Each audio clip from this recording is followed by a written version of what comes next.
At table 9, closest to the railing, Tiana Okafor sat completely alone with a plate of grilled sea bass and a small bunch of daisies she'd bought herself that morning. 2 tables over, Emmanuel was laughing. He was doing the laugh he'd perfected in college, the one that made sure everyone in a 30-foot radius knew he was having the time of his life. Beside him, Delilah had her phone up, filming, because Delilah filmed everything, and today she'd told 3 separate people she was going to capture something special.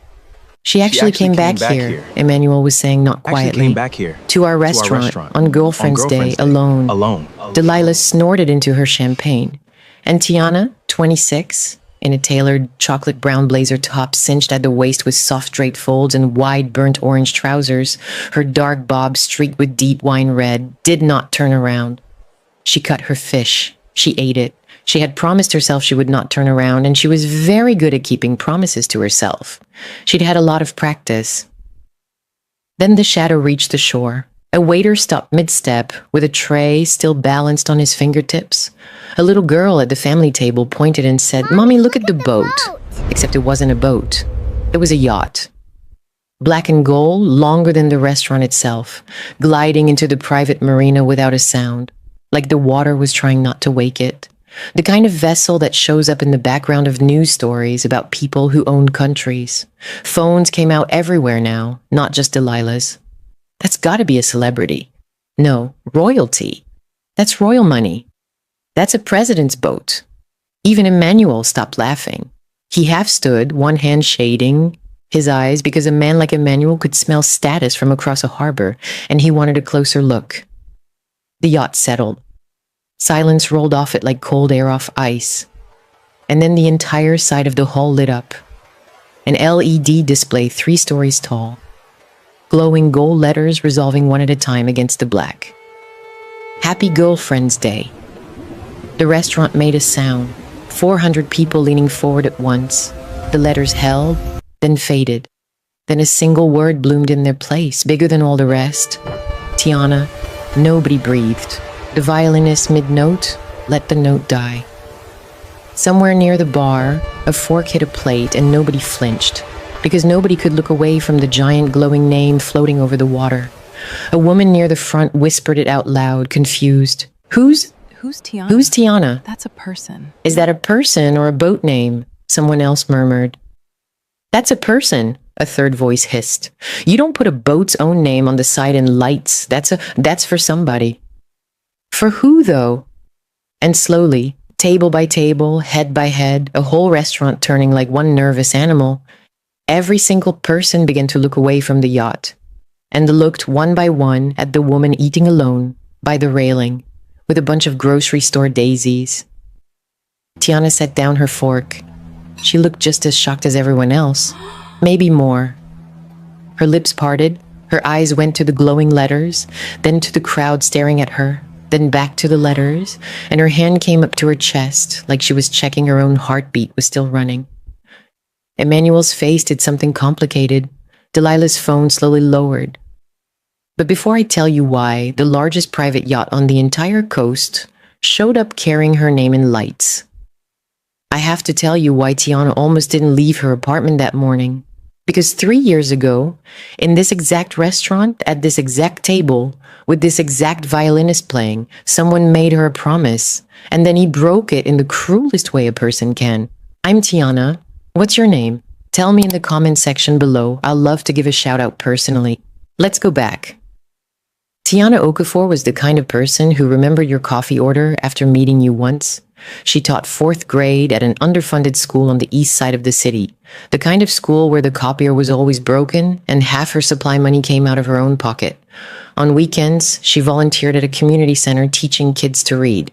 If you asked her students to describe her, they'd say she laughed loud, she never yelled, and she kept granola bars in her desk for the kids who came to school hungry. You give too much, her best friend Renata told her once, watching Tiana hand a stranger her umbrella in the rain and jog to her car, soaked to the skin. One day it's gonna run you dry, T. People take. That's what people do. Not everybody, Tiana said, wiping rain off her face, grinning. And anyway, one day it comes back around. Comes back around. Renata rolled her eyes. You've been saying that since we were 19. When's it gonna come back around for you? I don't do it to get it back. I know. That's exactly why it never comes back. Renata sighed. Get in the car. You're gonna catch pneumonia being a good person. She believed it, though. That was the thing about Tiana. Everybody teased her for it, but she actually believed that what you put into the world finds its way home. She'd built a whole life on that one quiet faith, and life had spent 3 years testing it. 3 years ago, in that same restaurant by the ocean, was the same violinist and the same gold sunset melting into the same water, Emmanuel had gotten down on one knee. She'd cried. Of course she'd cried. She'd thought this place would be hers forever now. The place where the best thing that ever happened to her happened. They set a date. She picked flowers. She started a little notebook of everything she wanted their life to look like. And then, 4 months before the wedding, Emmanuel sat her down at a coffee shop and folded his hands like a man about to return a defective appliance. I've done a lot of thinking, he said. Okay. She'd smiled. She'd actually smiled, thinking he was nervous about seating charts. And I need to be somewhere in 10 years that you can't take me. The smile faded. What does that mean? It means... He turned his coffee cup a quarter turn. I've been offered something, a real something. And it comes with expectations. Emmanuel, what are you saying to me? And then he explained it calmly, like a man reading terms of a contract, which she'd replay in her head for months afterward. The humiliation of sitting there while he explained why he was leaving. Delilah's father owned a chain of luxury hotels. Delilah's father golfed with men whose names were on buildings. Emmanuel had an opportunity, and the opportunity had a daughter, and the daughter wanted Emmanuel. So that's it, Tiana had said. Her voice hadn't even shaken, which surprised her. You're leaving me for a resume. Don't make it ugly. You made it ugly, Emmanuel. I'm just saying it out loud. She'd looked at the ring on her own finger. Was any of it real? The proposal, this place, the ocean? It was real then. He'd said it like that was supposed to comfort her. It's not that you weren't enough, Tiana. It's that you weren't strategic. There it was, the sentence. He didn't leave because she was too little. He left because she wasn't a shortcut. She'd taken the ring off at the table and set it down next to his coffee, quietly, and walked out and made it exactly to her car before she came apart. The breakup didn't just break her heart. It broke something quieter. She stopped celebrating things. Her birthday came and she let it pass. Renata threw her a dinner and she smiled through it and went home early. For 3 years, Tiana, who used to decorate her apartment for holidays that didn't even have decorations, celebrated nothing. Until this year, she was standing in her kitchen on the morning of what would have been a couple's holiday, staring at a coffee mug, when her phone lit up. Renata. Okay, don't lie to me, Renata said the second she picked up. What are you doing today? Laundry.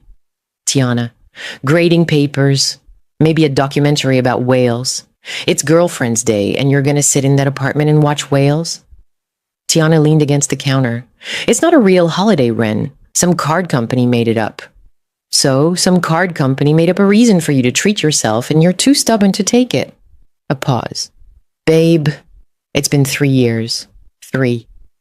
When's the last time you did one nice thing just for you? No strings, nobody attached. Tiana opened her mouth to answer and realized she couldn't remember. That silence said more than anything either of them could have. That's what I thought, Renata said softer now.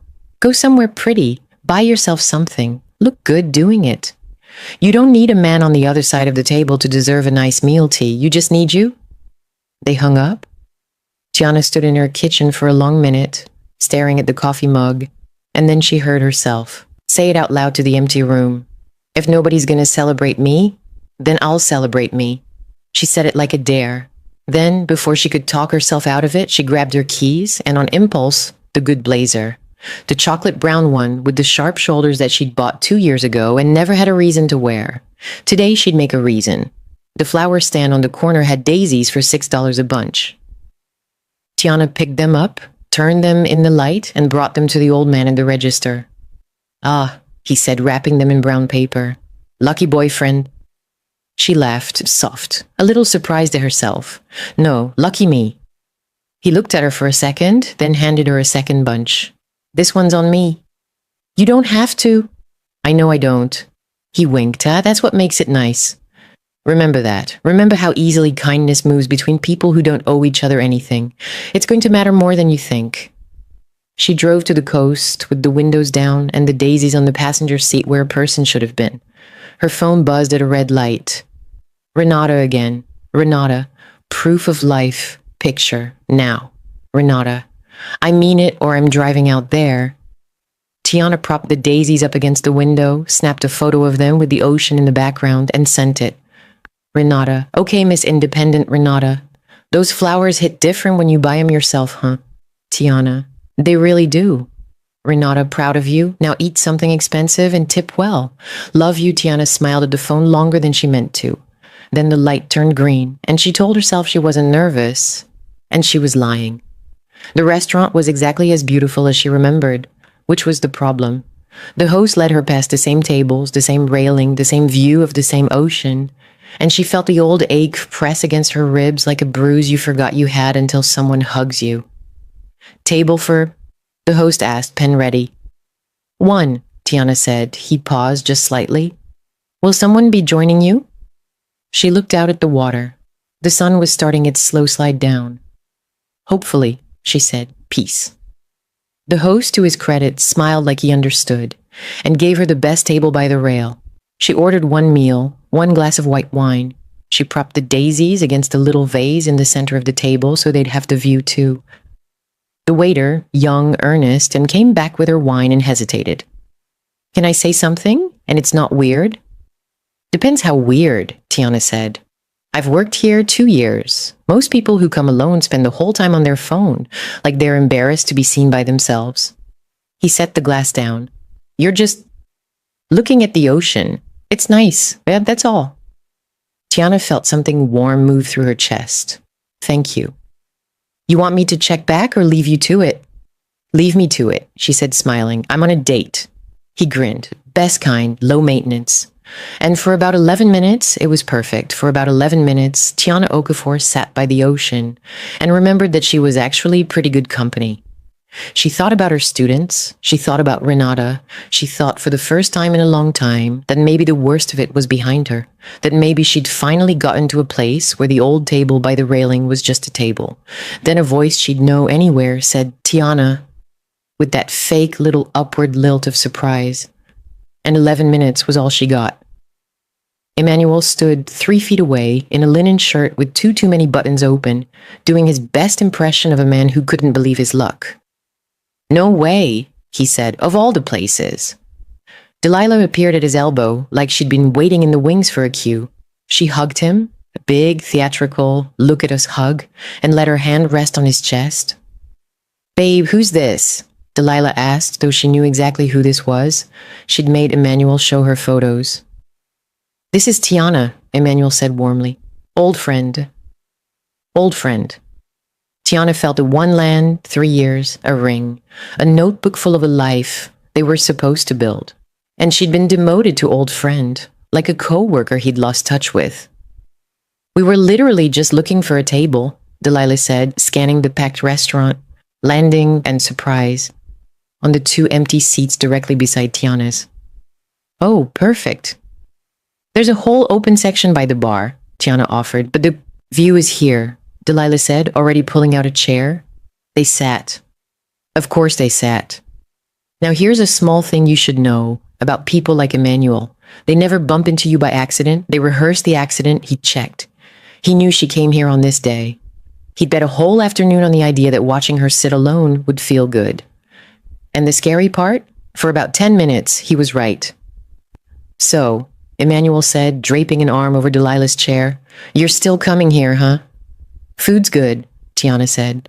It is, he agreed, nodding slowly, sympathetically, like she'd just admitted something sad. It's just, a lot of memories in this place. He glanced at Delilah.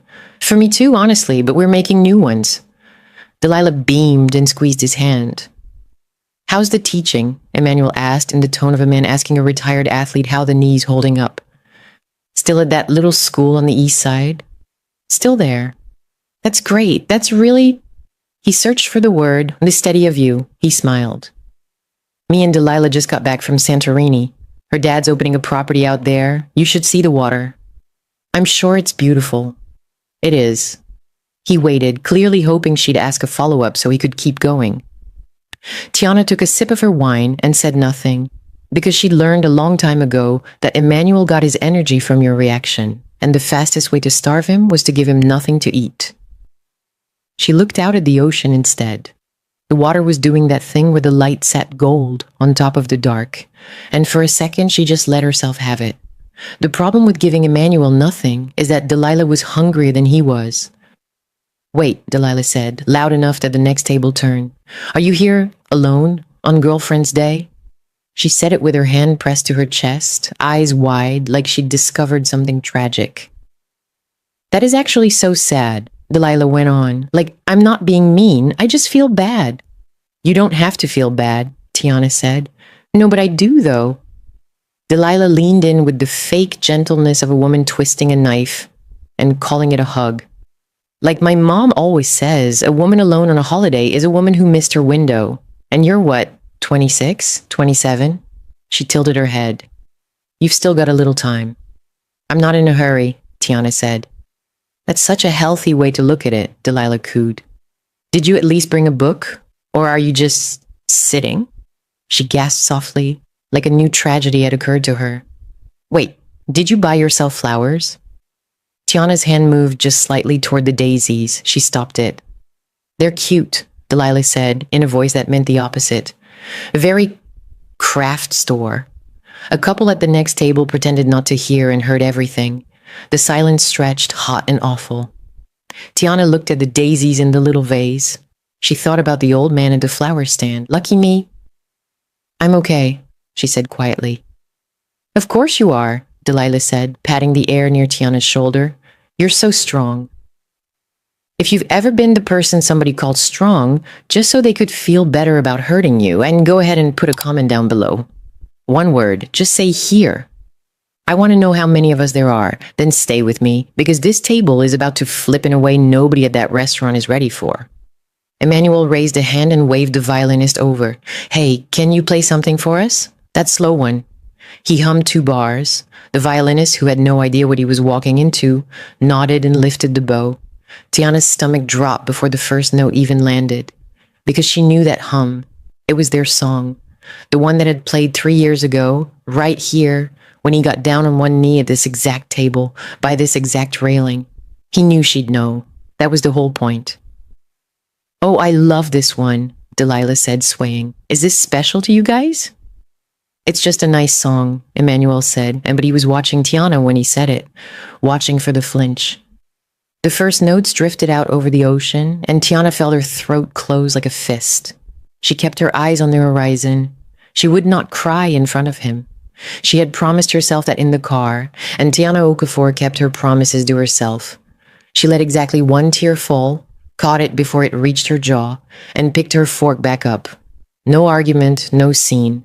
Just a buried woman finishing her dinner, while a man played a knife across an old wound and called it music. He wanted her to break right there, at the table, in front of everyone. He built the whole afternoon around that one crack in her face, and he almost got it. But here's what Emmanuel didn't know, sitting there so pleased with himself. The ocean behind him had already started to move. Help was already on the water. He just couldn't see it yet. A waiter arrived with a bottle of champagne, compliments of the gentleman. He set down a single flute in front of Tiana, empty, and a folded note. She opened it. To memories. A ripple of laughter moved through the nearby tables. Someone actually said, "Oh," like a crowd at a boxing match. Emmanuel lifted his own glass toward her in a little mock toast, all warmth, all teeth. For old times. Tiana set the note down, face up, so anyone who wanted to read it could. You know what's funny, she said, and her voice was so even it made him blink. You sent me an empty glass to remind me I'm alone, but you had to bring an audience just to feel full. She picked up her own wine. One of us needs a crowd to enjoy dinner. It's not me. Emmanuel's smile stalled for half a second, and then Delilah stood up, because if Tiana was going to have a spine, Delilah was going to make sure the whole restaurant watched her step on it. She tapped her glass with a ring until it chimed. gathering the room, because Delilah had never in her life let a moment go by without an audience. "I just want to make a little toast," she announced, glowing, "to love, to second chances." She raised her champagne high. "To women who get chosen." She let that sit. Then she looked directly down at Tiana, tilted her head, and finished. "And to the women who don't." The restaurant clapped. Not everyone, but enough. Enough that it filled the air and pressed down on the one small table by the rail where a woman sat with her homemade bouquet and her single glass of wine. "To the women who don't," Delilah repeated, softer, just for Tiana, and sat back down, satisfied. Tiana lowered her eyes to her plate. Her hand found the stem of one daisy under the table and held it like an anchor. "Lucky me," she told herself. He said, "Lucky me." She held onto that sentence like it was the only solid thing in the room. She had no way of knowing that in about 90 seconds, every single person applauding that toast would be too stunned to remember they'd ever done it. Delilah just raised a glass to the women who don't get chosen. Keep your eyes on the water behind her. And that exact second, with the applause still crackling, was when the light on the ocean started to change. Because the universe has a sense of timing, and it is petty. A seagull, enormous, entitled, built like a feathered linebacker, dropped out of the sky, banked hard over the railing, and snatched Emmanuel's ribeye clean off his plate mid-toast. "Hey!" Emmanuel lunged too late and knocked his own water into his lap. The restaurant's clapping turned into something else entirely. A second gull, seeing the operation succeed, went for Delilah's breadbasket. She shrieked, a real one, a horror movie one, and swatted at the air, and her champagne flute went flying and shattered on the deck. "Get it away from me! Emmanuel, do something!" Emmanuel, soaked, flapping a napkin at a bird twice as committed as he was, did not look like a man building a strategic future. Tiana pressed her lips together. She lost. A laugh escaped her, bright and real, the first honest sound she'd made all day. And a few other people laughed too. With her, this time, not at her. "It's not funny," Delilah snapped, still swatting at the air. "It's a little funny," Tiana said. Emmanuel shot her a look, dabbing champagne off his collar. "You think this is funny?" "I think," Tiana said, picking up her fork, "that the bird had better manners than most of the people at this table." Somebody 2 tables over laughed out loud and didn't try to hide it. For about 5 seconds, the whole thing felt survivable. Then the music stopped. Not because anyone told it to. People notice light before they notice anything else. It's older than language, that instinct. The sky changes and your body knows before your brain does. The water dimmed. Service stopped mid-stride, plates in hand. Conversations died halfway through sentences. The little girl at the family table stood up on her chair and pointed with her whole arm. "Mommy! Mommy, look!" And the shadow came. It slid across the marina, slow and total, and 400 people turned toward the ocean at the same time and watched a black and gold mega yacht, the length of a city block, glide toward the private dock without a single sound. No engine roar, no horn, just this vast, elegant, impossible thing arriving like it had always been coming, and they'd only just now earned the right to see it. The restaurant owner came out of the back, wiping his hands on his apron, took one look and went pale. "No," he said softly. "No, that can't be here. That yacht doesn't dock anywhere." Nobody knew whose it was. Nobody, that is, except one person in that entire restaurant. And she was still sitting alone at table 9, staring at the water like everyone else, her fork frozen halfway to her mouth, having absolutely no idea it was there for her. The yacht stopped. The silence was so complete you could hear the water lapping against the hull, and then the entire side of it lit up. Happy Girlfriend's Day. Gasps, real ones, a wave of them across the deck. The letters faded, and in their place, 3 stories tall, in glowing gold. Tiana. A fork clattered onto a plate somewhere near the bar, and nobody looked to see whose. The little girl on the chair turned to her mother and asked in the loud, clear voice of a 6-year-old, "Mommy, is Tiana a princess?" And her mother, staring at the yacht, whispered honestly, I don't think so, baby." Emmanuel's wine glass slipped out of his hand and rolled off the table. Delilah's phone, still recording, slowly lowered until it was pointed at the deck, filming nothing but her own feet. And every single face in that restaurant turned, once more, toward the woman with the daisies. Except this time, nobody was laughing. Tiana's lips moved. No sound came out. She looked at the glowing letters spelling her name across $200 million of steel and gold, and she thought, with the strange calm of total shock, there must be another Tiana. There was not another Tiana. A gangway extended from the yacht to the dock with a soft mechanical hum. No army came down it, no bodyguards in black, no entourage. Just one elderly man in a crisp white captain's uniform, moving carefully, one hand on the rail. He walked the length of the dock, up the restaurant steps, and stopped a respectful distance from table 9. Then he bowed, a full formal bow from the waist. "Miss Tiana Okafor," he said, and his voice carried in the silence. "Chairman Jagal Yunho requests your permission to greet you." Permission. The restaurant owner, several tables away, made a strangled sound and started sprinting toward table 9 to do something, to be near the important thing, to fix his hair, and caught his foot on his chair leg and went down flat across an empty table, taking a bread basket with him. "I'm fine," he announced from the floor. "Everyone, I'm fine." A nervous laugh cracked through the crowd.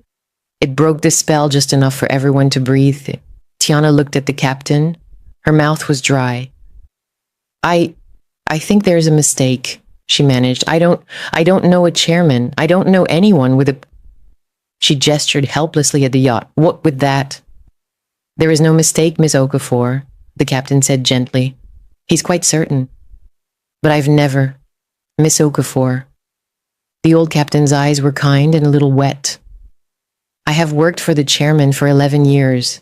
In 11 years, I have never once seen him do a thing like this for anyone. When he told me where we were sailing today, I asked him if he was sure." A small, warm smile. He said, "For her, I've never been more sure of anything." Behind Tiana, Delilah had gone very quiet. Emmanuel's mouth was open and nothing was coming out. And then a second figure appeared at the top of the gangway. Now everyone in that restaurant expected sunglasses, gold watches, a man who arrives like a headline. Watch what actually walks down that dock. Jagal Yunho came down the gangway without hurrying. He was tall, broad through the shoulders, with black hair pushed back off a sharp, calm face and dark eyes that didn't scan the crowd for approval, didn't scan the crowd at all. He wasn't in a tuxedo. He was in a simple cream linen suit, open at the collar, no tie, sleeves that showed the edges of dark tattoos winding down toward his hands. Old ink, intricate, the kind that means something. He didn't look at the celebrities pretending not to stare. He didn't look at Emmanuel, soaked in water and champagne. He didn't look at the yacht that everyone else couldn't stop looking at. He looked at exactly one thing. He walked the length of that restaurant, past the ice bucket, past the frozen violinist, past 400 people holding their phones in their breath, and he stopped at table 9. And the first thing he did was look at the little $6 bunch of daisies propped against the vase. Something in his face softened and grieved at the same time.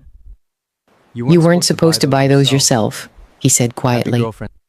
Tiana stared up at him. "I'm sorry, do I know you?" He didn't answer that, not yet. Instead, he reached out gently and lifted her daisies from the vase, cradling them like they were worth more than everything floating in the marina. He turned and handed them to the captain, who received them with both hands and another small bow, as if he'd been given something precious.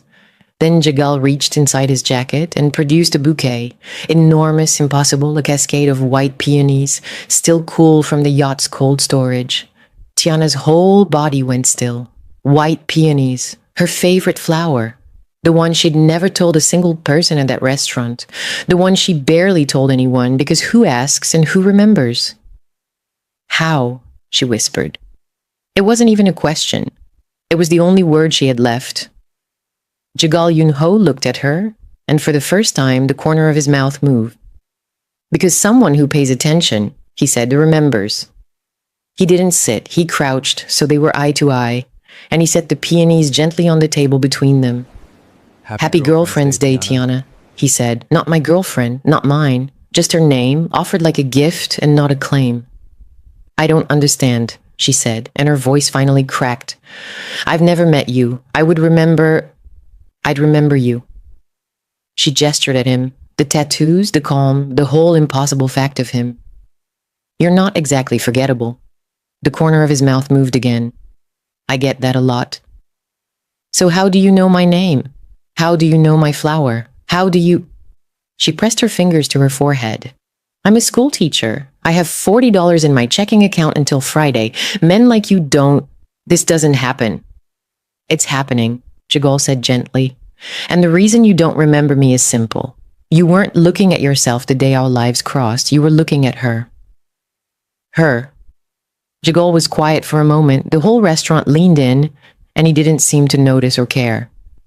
8 months ago, he said, there was an accident on 5th and Marin. A woman got clipped by a car turning a left and went down hard in the crosswalk. It was raining. People had places to be. Cars went around her. He paused. One person didn't go around her. Tiana's hand rose slowly to her mouth. You knelt down in the rain in your work clothes, he said. You held her head out of the water. You called the ambulance. When she was cold, you gave her your coat. When she was scared, you told her a story about your 4th grade class until she stopped shaking. You bought a bag of groceries she'd dropped and set it by her so she wouldn't worry about it. And when the paramedics came, you didn't wait around for anyone to thank you. You had somewhere to be. He tilted his head. You had a reading class, 12 kids. You didn't want to be late for 12 kids. Tears were running freely down Tiana's face now, and she wasn't wiping them. That woman, Jagal said, and his own voice was not entirely steady, is the only family I have left in this world. She raised me alone. She worked 3 jobs so I could have one good one. He looked down at the peonies. She came home that night soaked to the bone, and she couldn't stop talking about the girl in the crosswalk with the wine-red hair who gave away her coat and never asked for a name. She said, Yunho, that girl is going to give herself away to the wrong people because she doesn't know what she's worth. How is she? Tiana asked. The question came out before anything else. Before how did you find me? Before why the yacht? The woman, is she okay? Jagal went quiet. Of every possible thing she could have said, that was the one he hadn't prepared for. The fact that her first instinct, sitting in front of a stranger in a $200 million yacht with her name on it, was to ask after a woman she'd met once in the rain. She's okay, he said, and something in his throat caught. She's better than okay. She asks about you every week. Did you find the crosswalk girl yet? For 8 months. He almost laughed. You have no idea how hard it is to find someone who doesn't want to be found. You didn't leave a name. You didn't file a report. You gave a paramedic a fake number so nobody would call you a hero. It wasn't fake, Tiana said. I fat-fingered it. I was late for my kids. 12 kids, Jagal said. Reading circle. I know the whole thing now. He shook his head. You want to know how I found you? A florist? My mother remembered you said your favorite flower when she asked why you weren't scared, holding a stranger in the rain. You said white peonies remind you that soft things survive. Tiana pressed her hand flat against her mouth. I called every florist in a 40-mile radius, Jagal said, and asked which ones had a regular who bought white peonies for herself. One shop remembered a teacher. He looked at the daisies in the captain's arms. So when I heard you were spending today alone, buying your own flowers again, I decided the whole ocean was going to know your name before dinner was over. He gestured, not at the yacht, but past it, at nothing, at everything. This isn't a reward, Tiana. You can't reward a person for being who they are. It insults them. His voice dropped. This is just the loudest way I could think of to make 400 strangers finally look at you the way you deserve to be looked at. One time. So the next time somebody tells you that you're sad for eating alone, his eyes flicked just once toward Delilah. You'll remember what it felt like to have the sun blocked out on your behalf. The restaurant was dead silent. Somewhere quietly, a woman at a nearby table had started to cry too. Emmanuel, wet, deflated, forgotten for a full 4 minutes, which for Emmanuel was an eternity, could not stand it anymore. He stood up. Okay, this is a nice little show. he said, forcing a laugh, wiping champagne off his sleeve. But come on, nobody just shows up with a yacht for a school teacher. This is staged. What is this, some kind of ad? Who set this up? Jagal Yunho rose to his full height slowly and turned to look at Emmanuel for the first time. He studied him the way you'd study a stain you weren't going to bother removing, and then Jagal did the last thing anyone expected. He said, "Thank you." Emmanuel blinked. "What?" "Thank you," Jagal repeated evenly. "Truly, I've been trying to think of how to say it since I got here." He glanced at Tiana, then back at Emmanuel. "If you had been even a slightly better man, if you had appreciated her, protected her, seen a single thing that was right in front of you, she would be sitting across from you tonight, and I would have spent the rest of my life never knowing your name." He let that sink into the silence. "You threw away the most valuable thing you will ever touch," Jagal said, without heat, without threat. "And you were too small to even feel the weight of it leave your hands. So, thank you, genuinely. You did me the greatest favor of my life. No violence, no shouting, no bought-out restaurant, no security dragging anyone away. Just the truth," said plainly, in front of everyone Emmanuel had brought here to witness his victory. It was so much worse than a threat. Delilah slowly turned to look at Emmanuel. "You told me she left you," she said quietly. "Delilah, you said she left you, Emmanuel." Her voice was climbing. "You said she was jealous and clingy and you had to end it. That's the story you told my whole family." "That's not, it's more complicated than..." "Is it?" Delilah looked from Emmanuel, soaked and small in his chair, to Tiana, standing straight with a bouquet of white peonies and a man who'd blocked out the sun for her. And for the first time, she wasn't looking at Emmanuel like a prize. She was looking at him like a receipt, like a woman doing the math on exactly what kind of man throws away a person like that for a hotel connection, and what that math said about the man sitting next to her, and what it said about her. "I need some air," Delilah said, and stood and walked away from the table without him. Emmanuel didn't follow. He didn't have anything. For once in his life, the man with a comment for everything had nothing at all. He looked up at Tiana, one last time, some old plea surfacing in his face. "Tiana, come on, you know me. Tell them who I really..."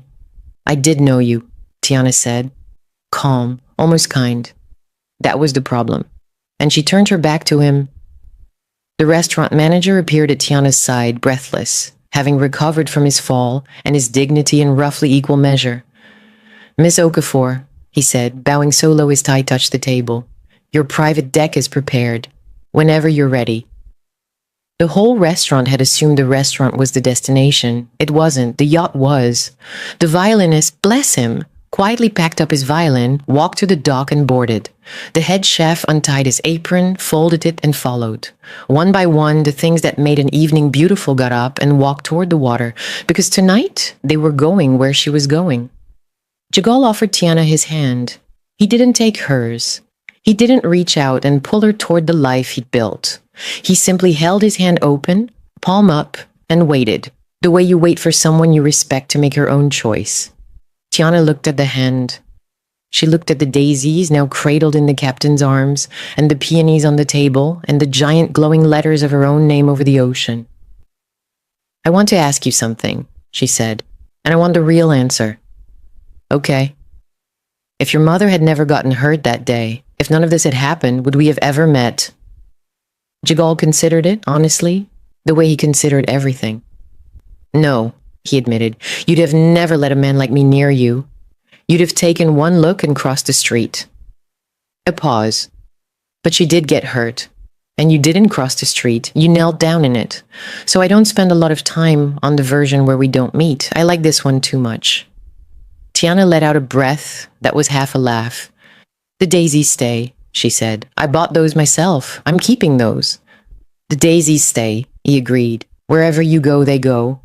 Then she picked up the peonies, stood on her own, and put her free hand in his. She chose it. They walked toward the gangway together, and as she stepped aboard, the sky over the marina bloomed, not with the loud, aggressive fireworks of a man showing off, but with soft, elegant gold sparks unfolding quietly over the water, one after another, like the evening exhaling. For the first time in 3 years, Tiana Okafor laughed without forcing it. Head back, real, loud enough to carry across the water. The yacht turned, slow and silent, and began to sail into the last of the sunset. Up on the deck, wrapped in a blanket a steward had draped over her shoulders, Tiana watched the shoreline shrink. "Can I be honest?" she said. "Please. This is insane, you know that, right? This is completely insane. I helped a woman in a crosswalk. People do that. That's a normal thing a person does." "It should be," Jagal said. "It isn't. 22 people walked around my mother that day. I counted the security footage, 22. You were number 23. He looked out at the water. "The other 22 aren't bad people. They were just busy or scared or in a hurry. That's most people, most of the time. You're the thing that's rare, Tiana. You just grew up around yourself, so you think it's ordinary." She was quiet for a moment. "My friend Renata's gonna lose her mind," she finally said. "She literally told me this morning to go do one nice thing for myself. She sounds smart. She's gonna take full credit for this yacht." Jagal laughed, and a real one, surprised out of him. "Then I owe Renata a fruit basket." "A big one. The biggest," he agreed. Then his phone buzzed. He answered it, listened for a moment, and for the first time all evening, his calm face changed. Just slightly. Just enough. The captain, standing nearby, asked quietly, "Chairman, should I turn the yacht around?" Jagal looked back toward the distant restaurant, where a small figure that was unmistakably Emmanuel was pacing the dock, phone pressed to his ear, gesturing at the water. "No," Jagal said, a pause. "He's finally realizing what he lost. Let him have the whole night with it." He slid the phone back into his jacket, and then he added half to himself, watching the lights of the shore. What he doesn't know is that none of this was a coincidence. Tiana didn't hear that part. She was looking at the fireworks, but her eyes drifted down to his wrist, and she noticed, for the first time, a thin, worn bracelet there, faded beads on a frayed string, handmade, the kind of thing a person keeps not because it's valuable, but because it can be replaced. She'd seen it before, 8 months ago, in the rain, on the wrist of a frightened woman she'd held out of a puddle in a crosswalk, whose hand she'd squeezed while she told her a silly story about a kid in her class who kept a pet rock named Kevin, just to keep her calm until the ambulance came. "Your bracelet," Tiana said slowly. Jagal glanced down at it. "She made it when I was 7. Told me as long as I wore it, I'd never be far from home." He turned it once on his wrist. "I gave it back to her that day in the hospital. She gave it back to me last week. She said, 'Hold on to it until you find the girl. Then you won't need it anymore. You'll be home.'" Tiana's breath caught, and the audience realizes all at once that the yacht was never the point. The gold letters were never the point. The point was a small act of kindness given freely to a stranger in the rain, and with no expectation, no camera, no audience, that came all the way back around, exactly when she'd convinced herself it never would. For 3 years, Tiana Okafor believed the worst thing about her was that she gave too much. Emmanuel taught her that. He made her feel like her kindness was a defect, something that made her easy to leave, easy to trade up from, easy to sit alone by a kitchen door and clap at. But kindness was never the flaw. Kindness was the reason a woman in a crosswalk got home to her son. Kindness was the reason the son spent 8 months searching for a name he was never given. And kindness was the reason that on the loneliest day she'd let herself feel in years, the entire ocean rearranged itself just to spell out that she was seen. She always said it comes back around. Everybody told her she was naive. And on the one day she finally decided to give something to herself. A $6 bunch of daisies and a table by the sea. The world finally paid the debt it owed her. If you believe kindness finds its way home, comment, "It comes back around," and I'll pin it to the top. And chapter 2 is coming soon because that phone call Jagal got on the deck. It's about the one person who didn't want Tiana found. I'll see you there.